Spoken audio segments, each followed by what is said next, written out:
Captain Jake Morrison had not slept in 36 hours. His ship, the U.S. Horizon, drifted in the shadow of a dead moon while his crew worked frantically to understand what they were facing. The 72-hour deadline was now down to 36 hours, and humanity was no closer to finding a solution. "Captain, you need to see this," Danny Lopez called from his engineering station. His voice was tight with exhaustion and something else. Fear. Jake floated over to Danny's workstation. The engineer had been analyzing the energy readings from their encounter with the Vorthic fleet. What he had discovered made Jake's blood run cold. "These aliens aren't just conquerors," Danny explained, pointing to streams of data flowing across his screen. "Look at these energy patterns. They're not just destroying civilizations, they're absorbing them." Amy Turner looked up from her communications console. "What do you mean absorbing?" Danny pulled up a holographic display showing the Vorthic ships. Each ship contains technology from dozens of different species. The hull design is from one race, the weapons from another, the shields from a third. It's like they take the best parts of every civilization they defeat and add it to their own. Jake felt sick. How many civilizations are we talking about? Based on the different technologies I can identify, at least 1,000, maybe more. Danny's voice was barely a whisper. "Captain, these aliens have been doing this for thousands of years. Every species they destroy makes them stronger." The bridge fell silent as the crew absorbed this information. They were not just fighting an advanced alien race. They were fighting the combined knowledge and power of 1,000 dead civilizations. "Sir," Amy said quietly, "I'm receiving a priority message from Admiral Carter." The Admiral's face appeared on the main screen. She looked as tired as Jake felt, but her eyes burned with determination. "Morrison, I need you to attempt something dangerous. We've detected a damaged Vorthic ship at coordinates I'm transmitting to you.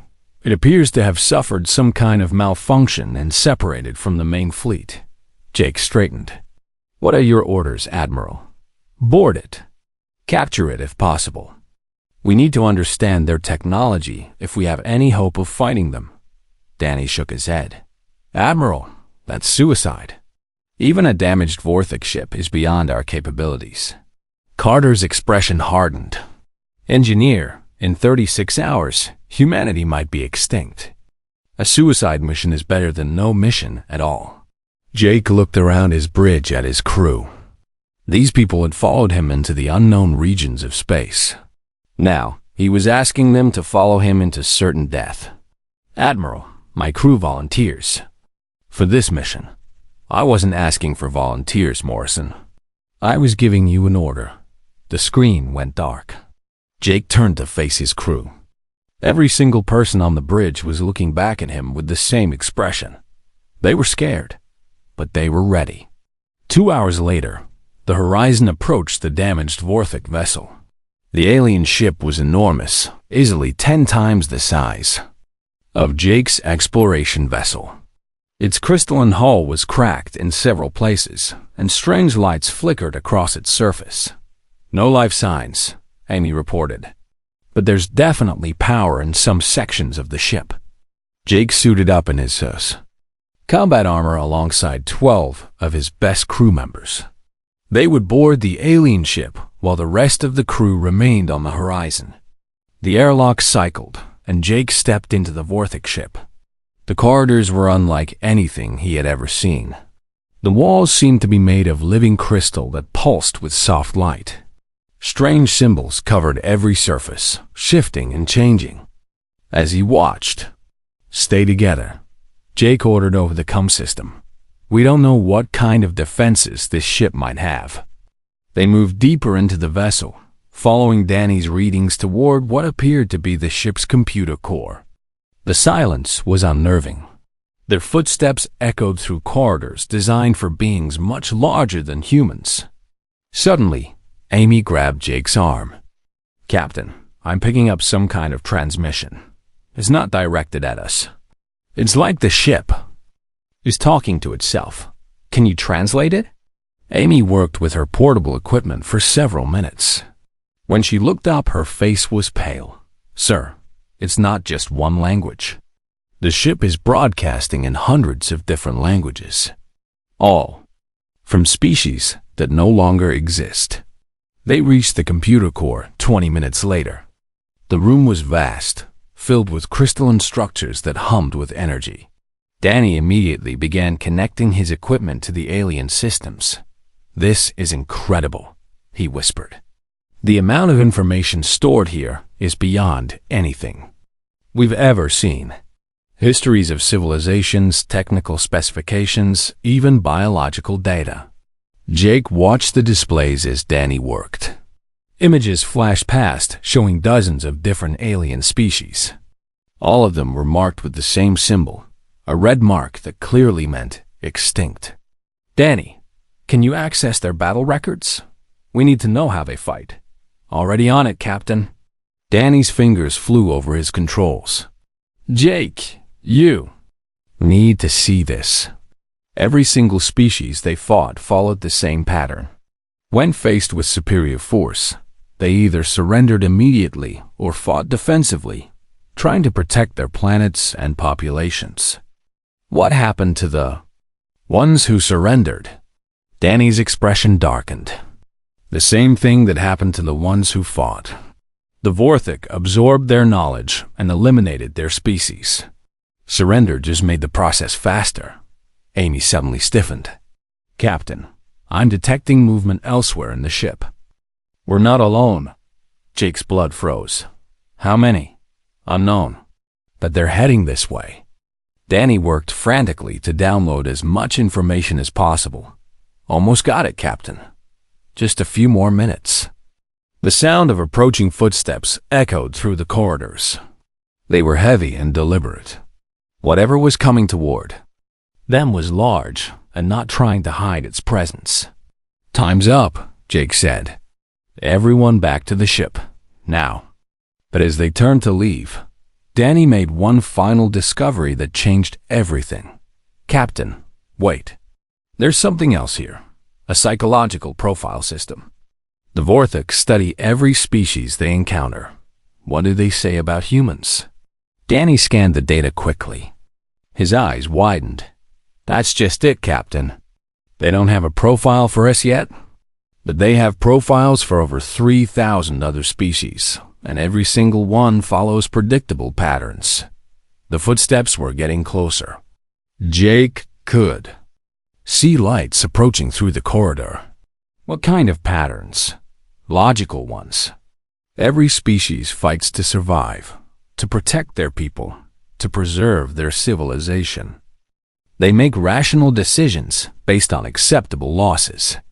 Jake grabbed Danny and pulled him toward the exit. "We need to go. Now." As they ran through the corridors, Danny continued talking. "Captain, don't you see? Every species they've defeated was predictable. They knew how each one would react to different situations." They reached their airlock just as the first Vorthik warrior appeared at the far end of the corridor. It was massive, nearly 9 feet tall, covered in crystalline armor that seemed to be part of its body. The alien stopped when it saw them, as if it was confused by their presence. It made no move to attack or pursue them. Jake sealed the airlock behind his team and ordered an immediate departure. As the horizon pulled away from the alien ship, he thought about what Danny had discovered. Every species the Vorthik had defeated was predictable. They knew how their enemies would react. But they had never fought humans before. Maybe, just maybe, that would make all the difference. Captain Jake Morrison wiped the sweat from his forehead as he stared at the readings on his screen. Something was wrong. Very wrong. The space around them should have been empty, but his sensors were picking up energy signatures unlike anything he had ever seen before. "Danny, are you seeing this?" Jake called out to his chief engineer, Danny Lopez, who was hunched over his console at the back of the bridge. Danny looked up with confusion written across his face. "Captain, These readings don't make sense. Their energy output is off the charts. Whatever is out there is massive. The UE's Horizon was not a warship. It was an exploration vessel designed to map new star systems and search for habitable planets. Jake and his crew of 43 had been exploring the outer edges of human space for 6 months. They were supposed to be alone out here, far from any known alien civilizations. Amy Turner, the ship's communications officer, suddenly straightened in her chair. "Captain, I'm picking up something on long-range scanners. Multiple contacts, bearing 270. Jake felt his stomach drop. "How many?" Amy's fingers flew over her controls. Her face went pale. "Sir, I count at least 50. Ships, maybe more.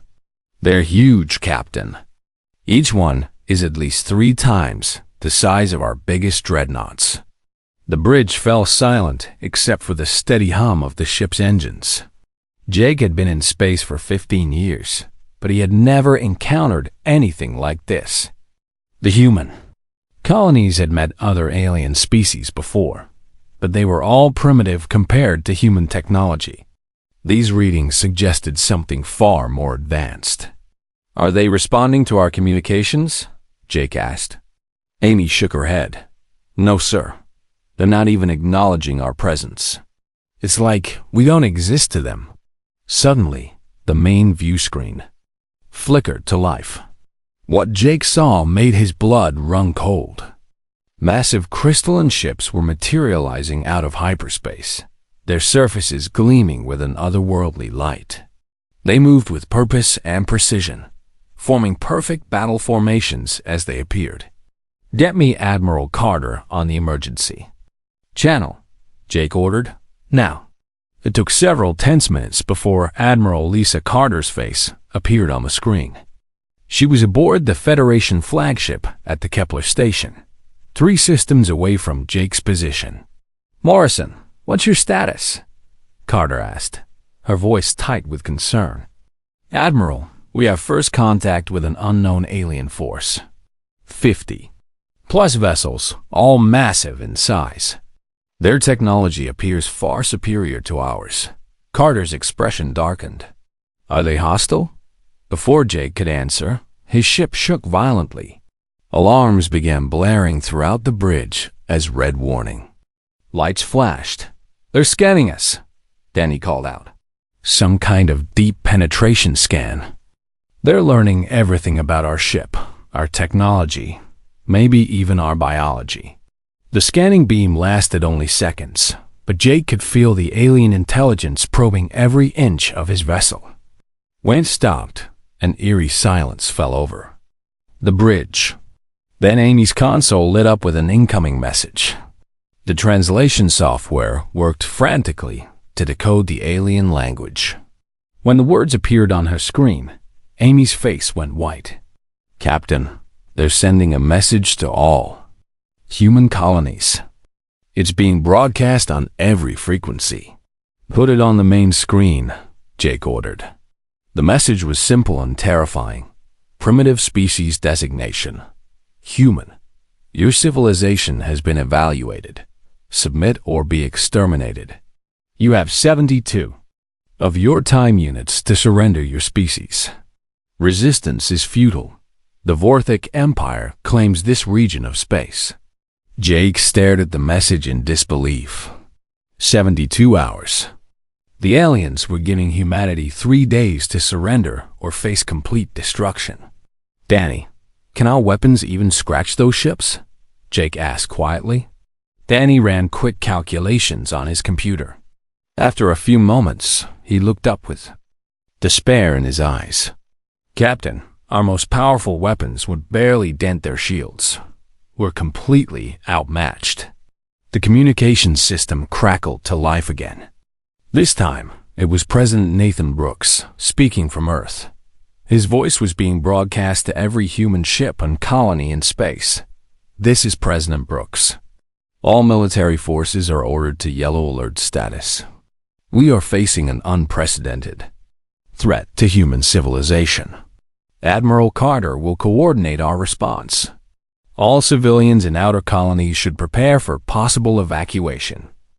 Jake could hear the fear in the president's voice, despite his attempt to sound calm and in control. "Captain," Amy said quietly, "I'm receiving reports from other scout ships. The aliens are everywhere.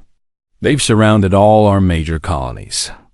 And military bases. We're completely cut off." Jake looked around his bridge at the faces of his crew. These were good people, brave explorers who had volunteered to venture into the unknown regions of space. Now they were witnessing what might be humanity's final hours. "Sir," Danny said, "I'm detecting massive energy buildups in the alien fleet. I think they're preparing to demonstrate their power." On the view screen, one of the crystalline ships began to glow with brilliant white light. A beam of pure energy lanced out toward a nearby asteroid. The rock, which had been floating in space for millions of years, simply vanished. Not destroyed or broken apart, but completely erased from existence. Jake realized with growing horror that humanity was facing an enemy beyond their worst nightmares. These aliens, the Vorthic, possessed weapons that could eliminate matter itself. Human shields and armor would be useless against such power. "Admiral Carter to all ships," came the voice over the communication system. "Begin immediate retreat to Rally Point Alpha. Do not engage the enemy under any circumstances. We need time to analyze this threat and develop a response." But even as Jake ordered his ship to retreat, he knew the truth that everyone was trying not to admit. Humanity had just encountered a force that could wipe them from the galaxy without breaking a sweat.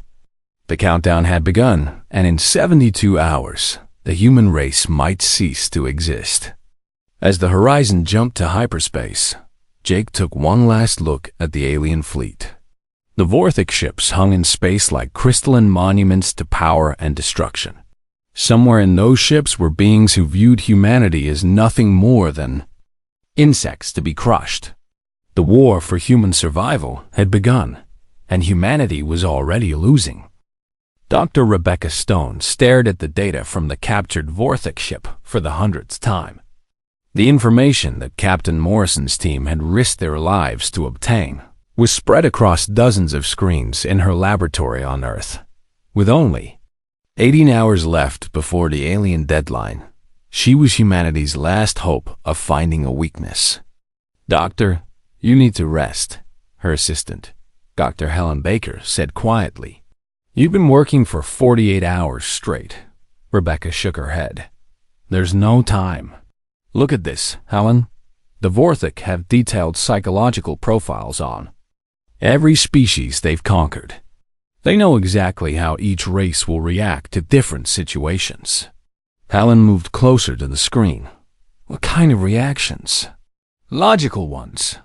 When faced with overwhelming force, species either surrender to save their populations or fight defensively to protect their most important planets.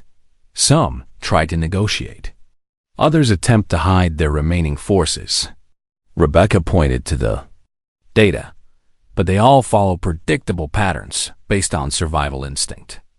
Meanwhile, at the Mars orbital shipyards, Colonel Steve Johnson was preparing for what everyone knew would be a hopeless battle.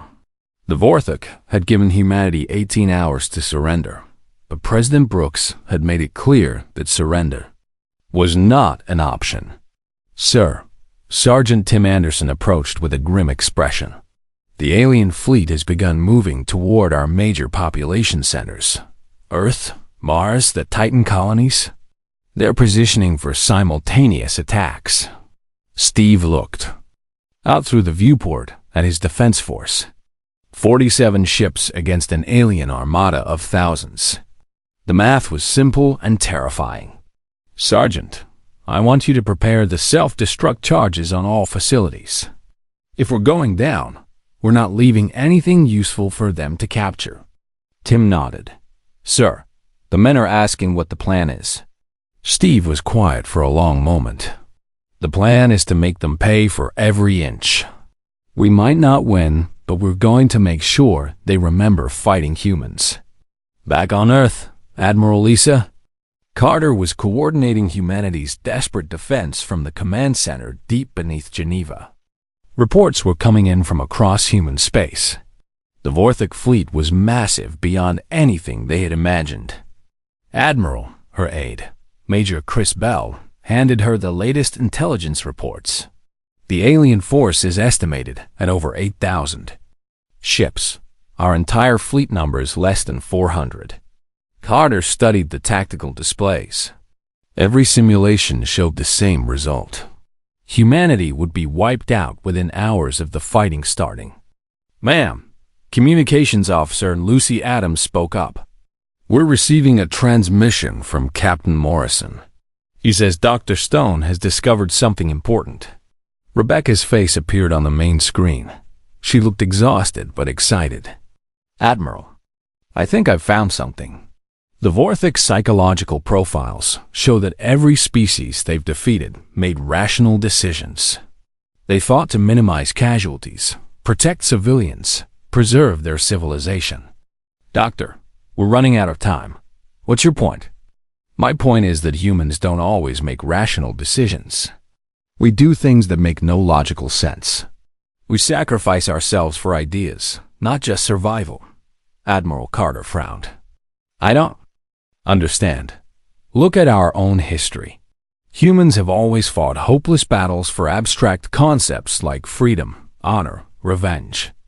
We're the only species that will destroy ourselves rather than submit to slavery."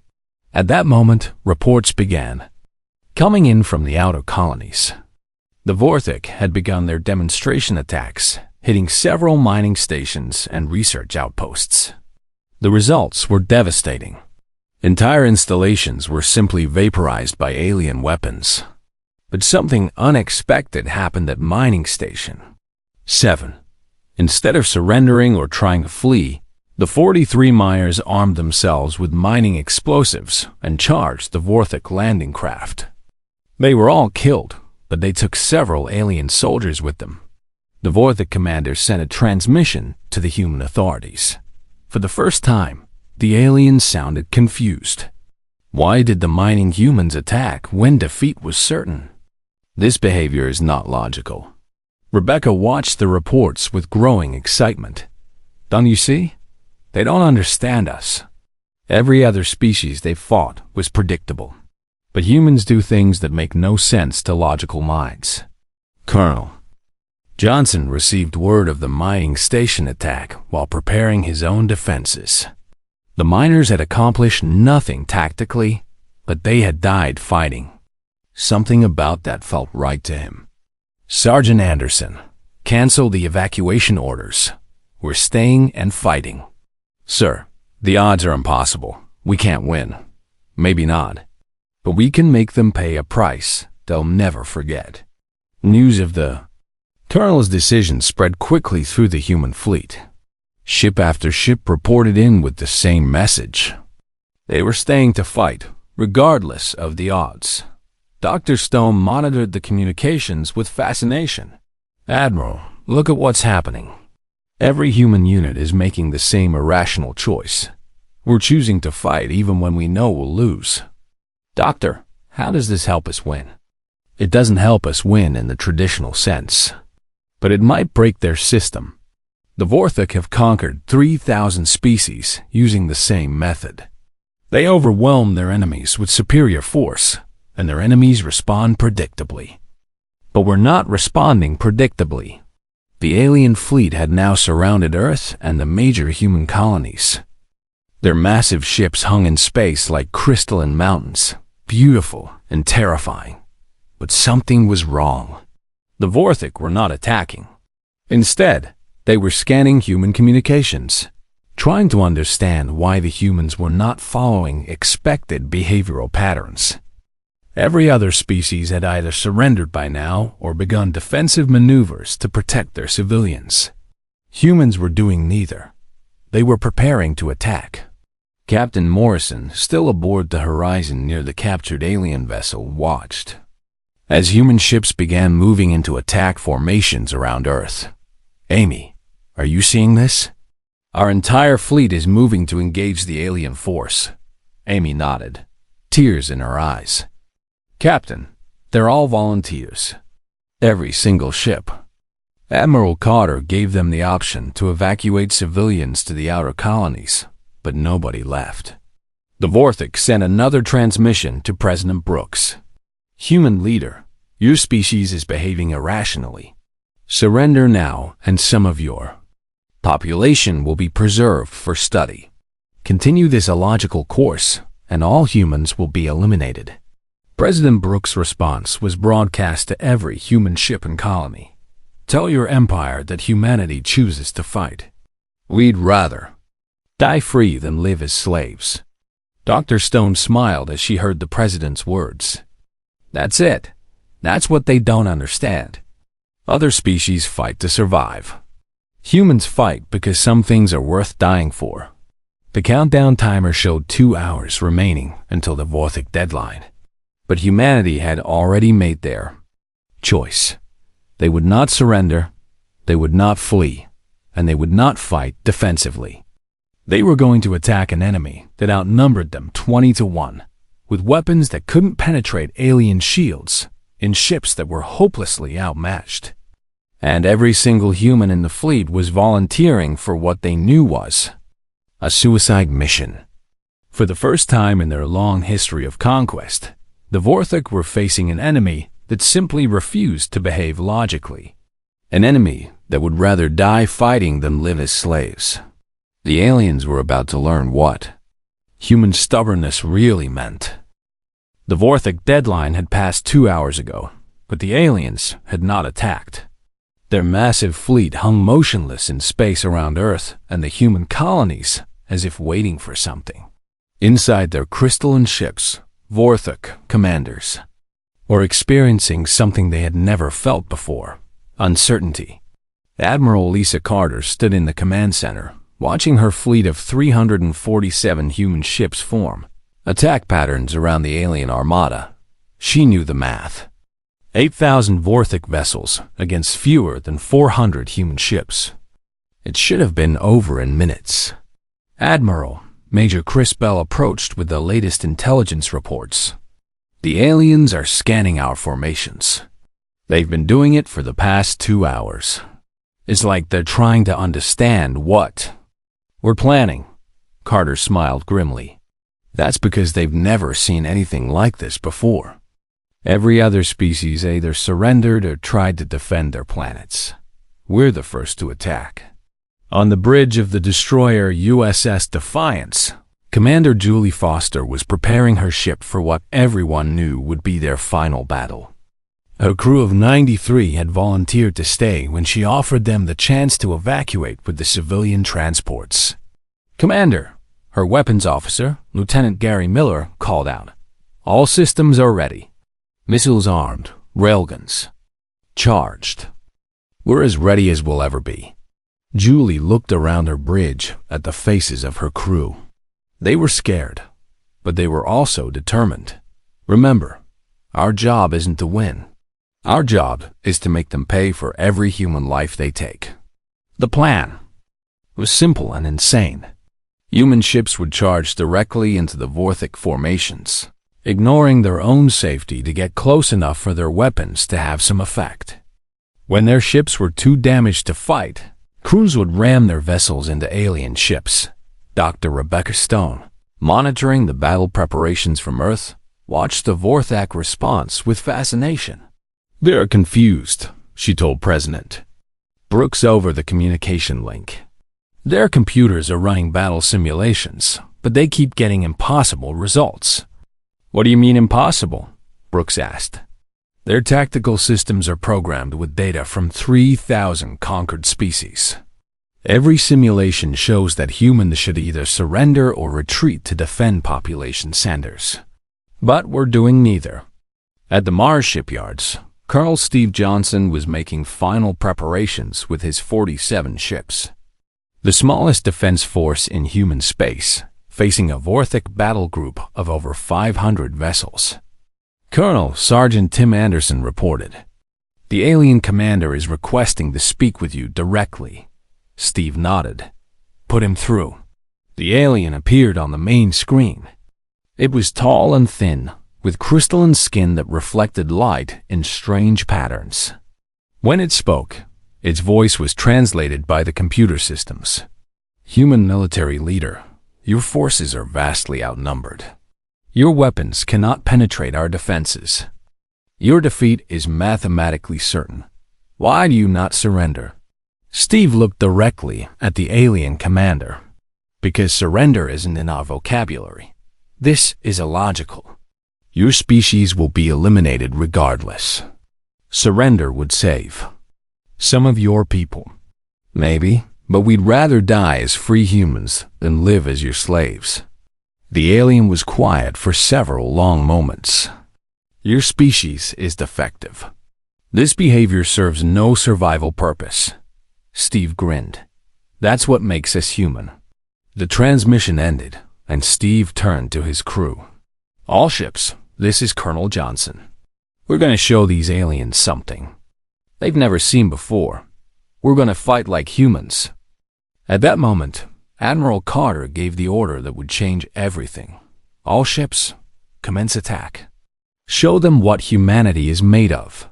347 human ships surged forward toward the massive Vorthic fleet. They flew in tight formations, ignoring the alien warning shots, heading straight for the enemy battle line. The Vorthic opened fire with weapons that could destroy planets. Beams of pure energy lanced out toward the approaching human ships, but something unexpected happened. Instead of breaking formation or taking evasive action, the human ships maintained their course directly into the fire. Commander Foster's ship was hit first. The alien beam punched through her shields and tore a massive hole in her hull. Warning alarms screamed across the bridge as atmosphere vented into space. "Damage report," she called out. "Engines at 60%. Weapon systems offline. Life support failing," Lieutenant Miller reported. Any other species would have retreated or surrendered at this point. Foster ordered her ship to increase speed.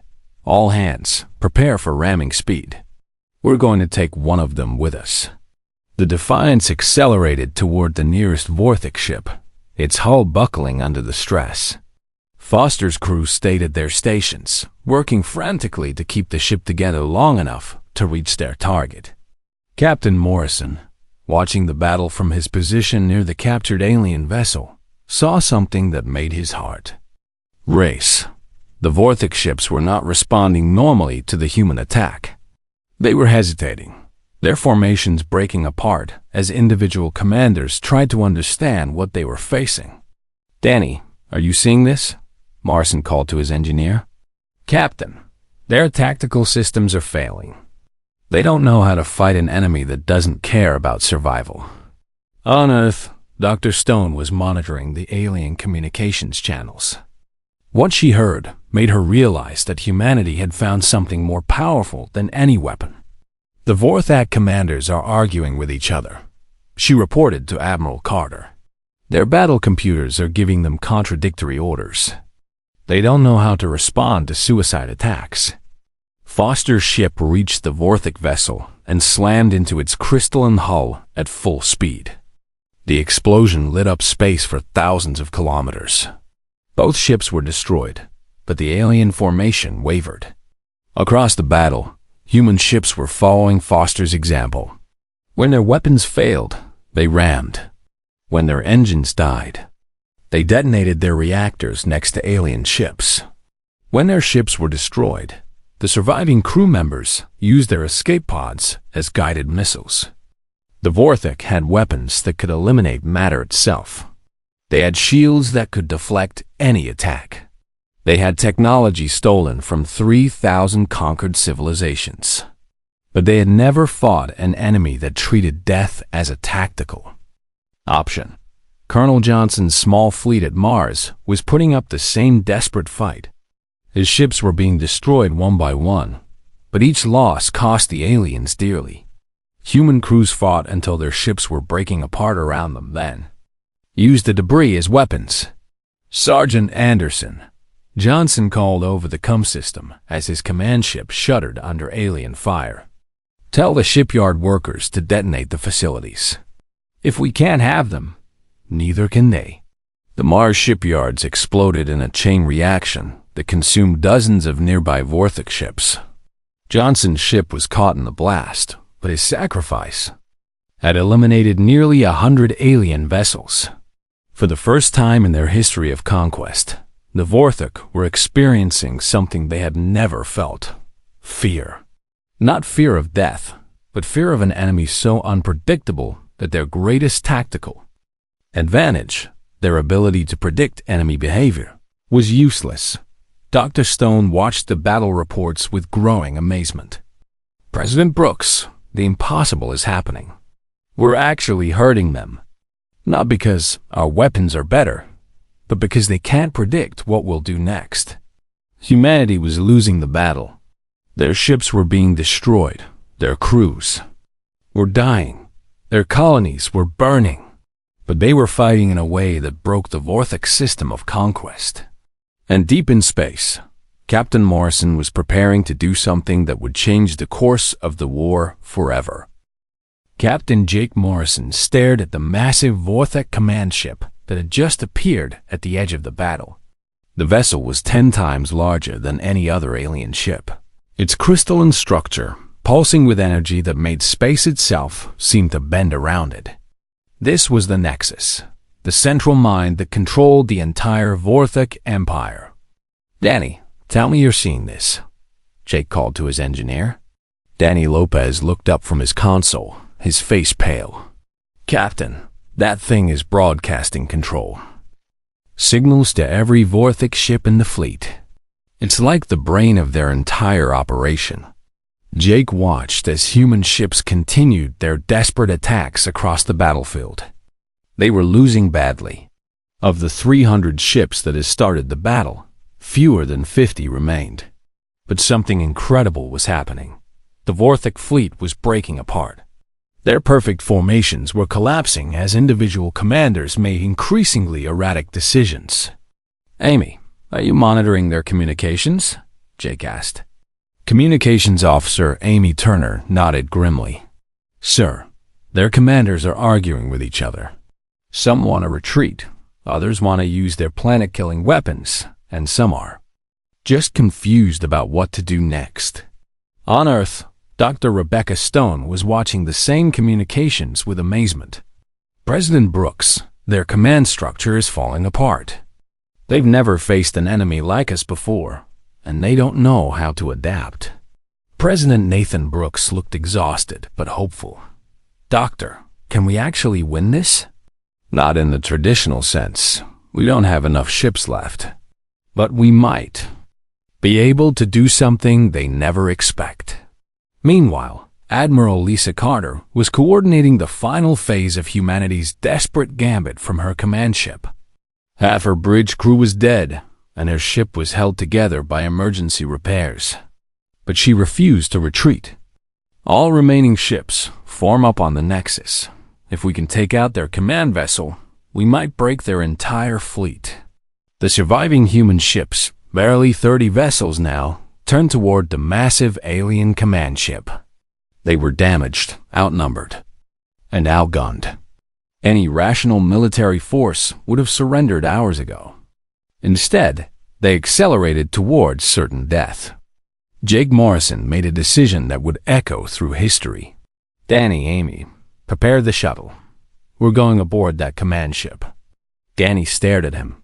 "Captain, that's insane. Even if we could get through their defenses, there's no way back." "I know, but maybe that's the point." Jake selected his 5 best remaining crew members. They suited up in combat gear and loaded into the ship's shuttle. Their plan was simple and completely insane. They would fly directly at the Nexus, board it somehow, and try to disrupt its command functions. "Sir," Amy said as they prepared to launch, "I've been analyzing the data from the captured ship. The Nexus isn't just a command vessel. It's connected to every Vorthok mind in the fleet. If we could introduce some kind of virus into their network." Jake looked at her. What kind of virus? Not a computer virus, a psychological one. Something that would spread human thinking patterns through their collective consciousness. Dr. Stone, monitoring from Earth, suddenly understood what Amy was suggesting. That's it. We don't fight their technology. We infect them with our irrationality. The shuttle launched from the horizon and flew toward the Nexus. Alien weapons. Fired at the tiny craft, but Jake flew with the same reckless determination that had characterized the entire human battle. He didn't try to avoid the fire. He flew straight through it. Other human ships were doing the same thing. Commander Betty Walsh, one of the few surviving captains, rammed her destroyer directly into the Nexus's shields. The impact didn't penetrate the alien defenses, but it created a momentary disruption. Jake flew through the gap. The shuttle crashed into the Nexus's docking bay, killing 3 of his crew members instantly. Jake, Amy, and engineer Tony Santos crawled from the wreckage and found themselves in a vast crystalline chamber filled with Volok warriors. But something was wrong with the aliens. They moved slowly, uncertainly. Their perfect coordination was breaking down as human irrationality spread through their network like a disease. The connection chamber should be this way, Amy said, reading her scanner. They fought through corridors filled with confused Vorthic soldiers, leaving a trail of bodies behind them.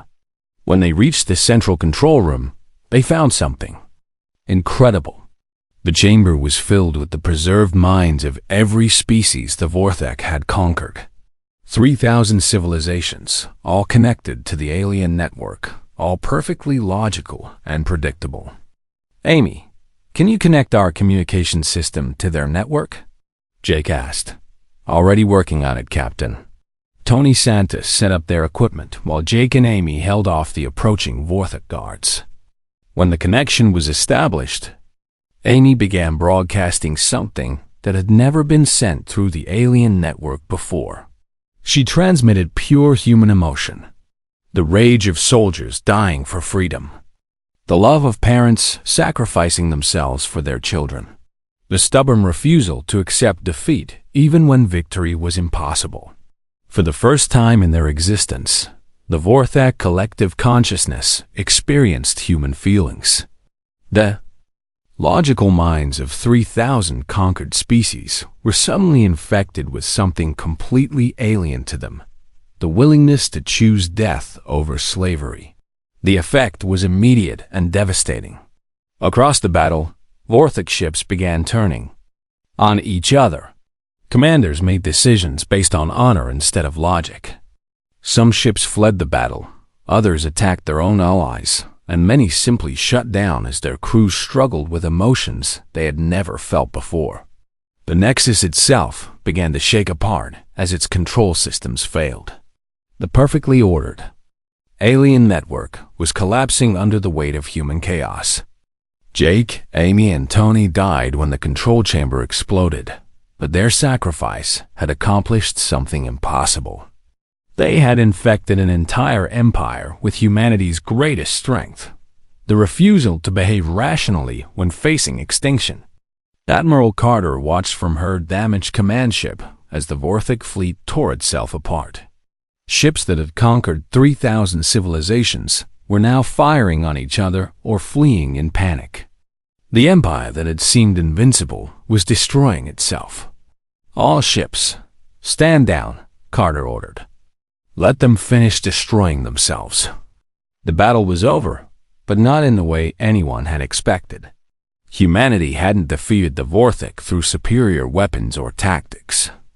They had won by being too stubborn to surrender and too crazy to fight logically. Of the 8,000 Vorthik ships that had arrived to conquer humanity, fewer than 100 escaped. The rest were destroyed by their own allies or simply shot down when their crews couldn't handle the infection of human emotion. Dr. Stone watched the aftermath from Earth and smiled. We didn't beat them by being better. We beat them by being human. President Brooks addressed the surviving human fleet. Today we learned that sometimes the greatest victory comes not from superior force, but from refusing to give up what makes us who we are. Captain Morrison and his crew were dead, along with thousands of other humans. But their sacrifice had saved not just humanity, but potentially every other species in the galaxy that might have faced Vorthic conquest. The galaxy had learned a new truth. Humans might not always win, but they would make sure their enemies paid a price so terrible that victory would feel like defeat. And in the depths of space, the few surviving Vorthic ships carried a warning that would spread across the stars. Never fight the humans, because they are too crazy to know when they're beaten.